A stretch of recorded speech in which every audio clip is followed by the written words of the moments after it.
नमस्कार, स्वागत है आपका एबीपी न्यूज में। मैं अवधेश। बड़ी खबर केरल से है। केरल ब्लास्ट पर बड़ी खबर है। एनएसजी और एनआईए की जो टीमें हैं वो केरल रवाना कर दी गई हैं। कन्वेंशन सेंटर में ब्लास्ट हुआ है। एक व्यक्ति की मौत की खबर है, कई लोग घायल हैं। लेकिन इस ब्लास्ट के बीच से बड़ी खबर यह है कि एनएसजी और एनआईए की टीम केरल रवाना कर दी गई है। एनआईए इस पूरे धमाके की जांच करेगी। कन्वेंशन सेंटर में प्रार्थना सभा हो रही थी, वहां पर यह धमाका हुआ था। सीरियल ब्लास्ट हुआ यहां पर और 23 लोग घायल हैं। अस्पताल में उनका इलाज किया जा रहा है। घायलों में से 5 की हालत गंभीर बताई जा रही है। और बड़ा अपडेट यह आ रहा है कि एनआईए और एनएसजी को मौके पर रवाना कर दिया गया है। एनआईए इस पूरे मामले की जांच करेगी। घटनास्थल की, कन्वेंशन सेंटर की तस्वीरें भी हम आपको दिखा रहे हैं। आप देखिए, प्रार्थना वहां पर जिस तरीके से कन्वेंशन सेंटर में कार्यक्रम चल रहा था, 2500 लोग लगभग मौजूद थे, ये जानकारी मिल रही है। और आप देखिए धमाके के बाद किस तरीके से वहां पर रखी कुर्सियों में आग लग गई। इस पूरे मामले में बड़ा अपडेट आया है कि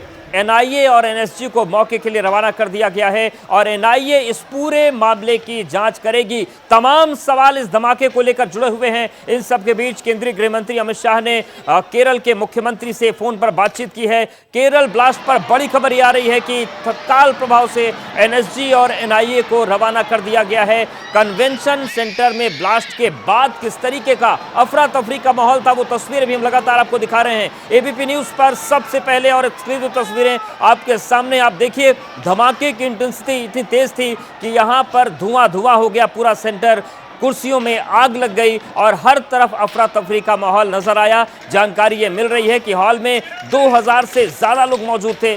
तत्काल जिस तरीके से वहां पर धमाका हुआ, आग पर काबू पाने की कोशिश भी की गई। लेकिन केरल के कोच्चि में जो धमाका हुआ है, अब सवाल उठ रहा है कि साजिश आखिर किसकी है। और इसी को लेकर अब एनआईए और एनएसजी को मौके पर भेजा गया है। जानकारी मिल रही है कि 2500 लोग वहां पर मौजूद थे। और इस बीच एक और बड़ी खबर है। केरल ब्लास्ट पर एक और बड़ा अपडेट आ रहा है।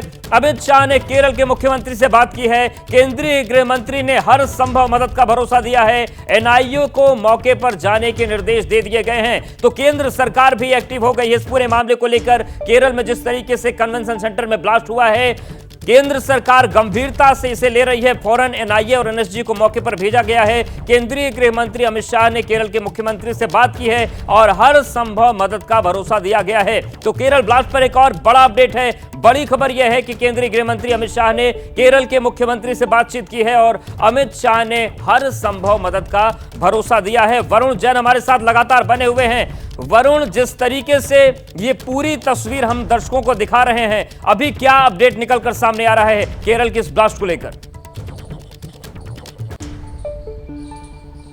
देखिए, जिस तरीके से इस सीरियल ब्लास्ट को अंजाम दिया गया, उससे कहीं ना कहीं बड़ी आतंकी हमले की जो साजिश है वो इसके पीछे नजर आ रही है। और यही वजह है कि जो केंद्र सरकार ने एक्टिव होते ही तुरंत वहां पर जो एनआईए की टीम है उसको भेजा है। कुछ ही देर में एनआईए की टीम वहां पर पहुंच जाएगी, फॉरेंसिक की टीम वहां पर पहुंचेगी। सूत्र ये जानकारी दे रहे हैं कि लोकल पुलिस की जो टीम है अभी वहां पर पहुंची है, उनको कुछ एक्सप्लोजिव के ट्रेसेस वहां से बरामद हुए हैं। किस तरह के एक्सप्लोजिव है वो अभी तक साफ नहीं हो पाया है। जब फॉरेंसिक जांच होगी तो पता चलेगा कि ये धमाके किस तरीके से अंजाम दिए गए, किस तरीके से ये धमाके हुए। क्या बड़ी आतंकी साजिश थी? अगर थे तो कौन सा मॉड्यूल इसको लेकर यहाँ पर एक्टिव था, किसके स्लीपर सेल्स इस कोच्चि के अंदर एक्टिव थे, ये सब तो जांच के बाद ही साफ हो पाएगा। सवाल है, लेकिन जिस तरीके से धमाके को लेकर क्या जानकारी मिल रही? कहा जा रहा है कि एक के बाद एक कई वहां पर ब्लास्ट हुए थे।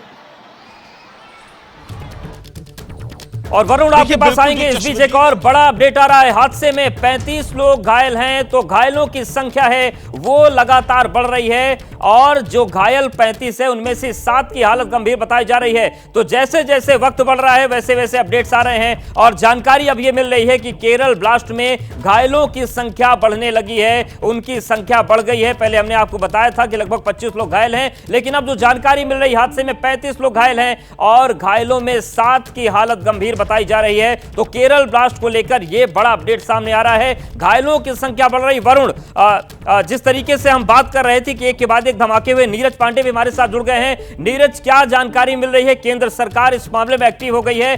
केंद्रीय गृह मंत्री ने जो केरल के सीएम से बात की है, क्या आश्वासन दिया गया है, क्या कार्रवाई हो रही है?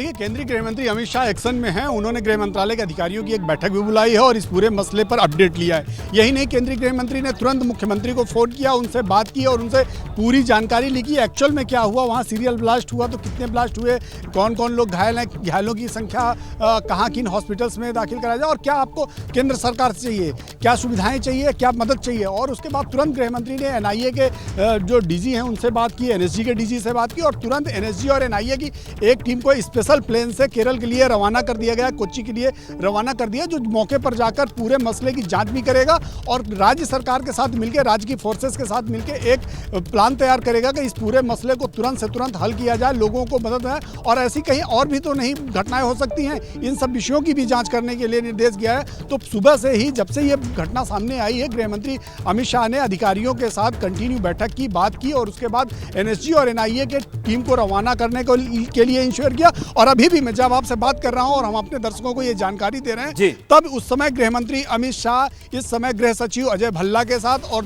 जो दूसरी जो अधिकारी उनके साथ बैठकर कोच्चि के पल पल की हाई लेवल मीटिंग हो रही है। नीरज आपके पास आएंगे, हमारे साथ आप बने रहिए। वरुण बने हैं हमारे साथ।